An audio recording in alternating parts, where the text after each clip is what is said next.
Next one is, of course, I want to congratulate everyone for a very blessed 2025.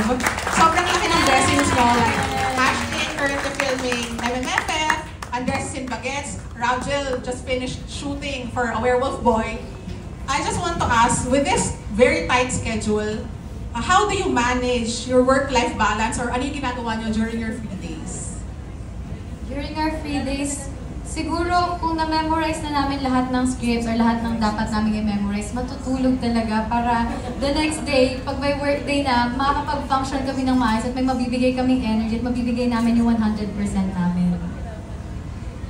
Ako naman talagang, I believe na rest comes in different ways. You know, some of us like to sleep, a lot of us like to also work out. I believe it's about finding yung outlet mo, finding those windows. Kapag may free time ka, you'd like to do something that makes you feel fulfilled.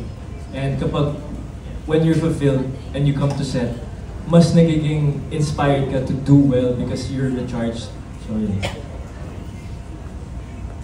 Ako din po, I'd like to rest lang when I have free time. And I take the time to really pray to God and spend more time with my family po. Ako naman po paano ko nababalance, parang buhay ko na rin kasi yung trabaho, ganun ko siya tratuhin. Parang feeling ko pag hindi ako nagtatrabaho, parang mas nalulungkot pa ako pag di ako nagtatrabaho. So buhay ko talaga siya. Ayun, so balance talaga siya. Okay, and then for my last question, we've seen the trailer naman, and then you have already shoot naman a few scenes. Is there a specific scene for the main cast na nakita nyo yung co-actor nyo or co-actress nyo na napasabi kayo na grabe ang galing niya ng umarte? Andres po. Ang galing na niya talaga. Kagabi may sunod po kami, di ba? May sunod po kaming heavy scene. Grabe, ang galing ni Andres.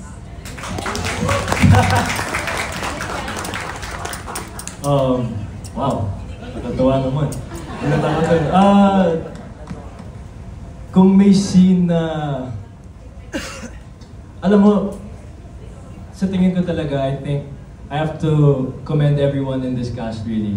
Everyone really stepped it up this season and I really believe that. I think it's because the idea then that we all came from a lot of work before coming into season 2, so parang naging mas nasanay na kami sa work and we're a lot more comfortable, and I really have to commend everyone here that we all just really stepped it up, and I really believe that you guys will get to see that in season 2 po.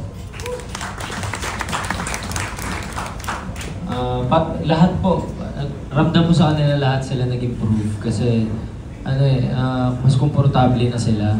Pero pinaka nakita ko talaga sa kanila pong dalawa. Seryoso, parang nagulat po kay Ashton no isang araw, may eksena kami. Sabi ko, tumatawa-tawa pa po siya bago mag-take, pero sobrang hirap po talaga ng eksena niya na parang luluha talaga siya na luluha. Tapos bigla umiiyak siya, nagulat na lang po ako sa kanya, parang walang actor's cue, lumalabas bigla yung luha sa mata niya. Tapos ang galing, promise. Tapos si Dress naman, parang kahit anong eksena po niya ngayon, parang kaya-kaya na niya. Kasi parang nung season 1, parang palagi tayo nagpa-practice, di ba? Puro practice, gano'n. Tapos ngayon ramdam mo po kay Dress talaga na parang pagdating niya sa taping, game siya lagi, parang ready na siya. Tapos yung Tagalog niya, sobrang nag-improve po talaga yung Tagalog niya. Nung isang araw kausap ko siya, dire-diretso Tagalog. Di ba? Po. Okay, thank you. That would be all po. Alright. Na-question yung isang fan niyo. Sabi niya, since AMSET 2 will be much heavier and much darker than the first season, marami rin changes with JJ and Kiefer. How do you prepare the nuances of the characters without losing the essence of Jayfer na minahal nila nung season 1? Ako siguro, nagsistick lang ako dun sa script. And bukod doon, tinatanong din namin sila direct kung tama ba yung pinapakita namin, yung mga nuances ba, okay ba. Eh kung hindi naman, nandiyan naman lagi si direct para i-guide kami pabalik. Yeah, yun nga din. Parang, I think really the essence of the Jayfer tandem talagang of course, it's what we do for the camera and how we attack these scenes. But really, kapag nalalost kami, we just really have to look back and, you know, ask our director, you know, kung anong pwede or anong pwedeng gawin dito. And it's really mainly just that. So, yun.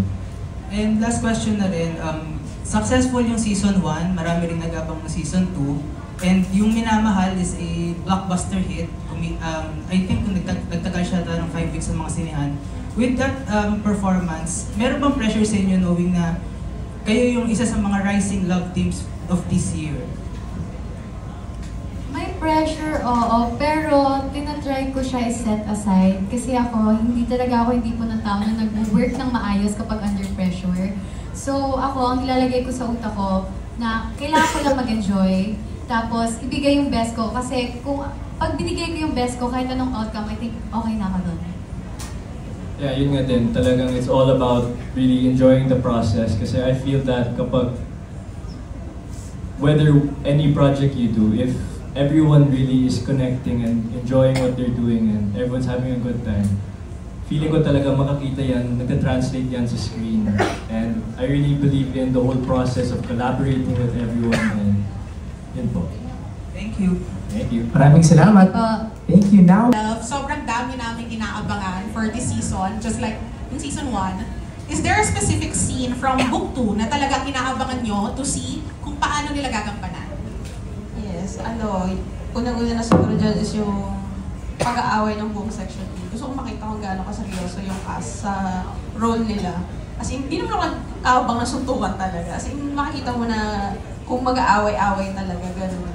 And also, of course, the remark ng content, I miss you. Ayun, hihintay ko rin yun. And gusto ko rin makita yung emotions lang. Gusto ko paiyakin si Ash. Yun po. Thank you. And then,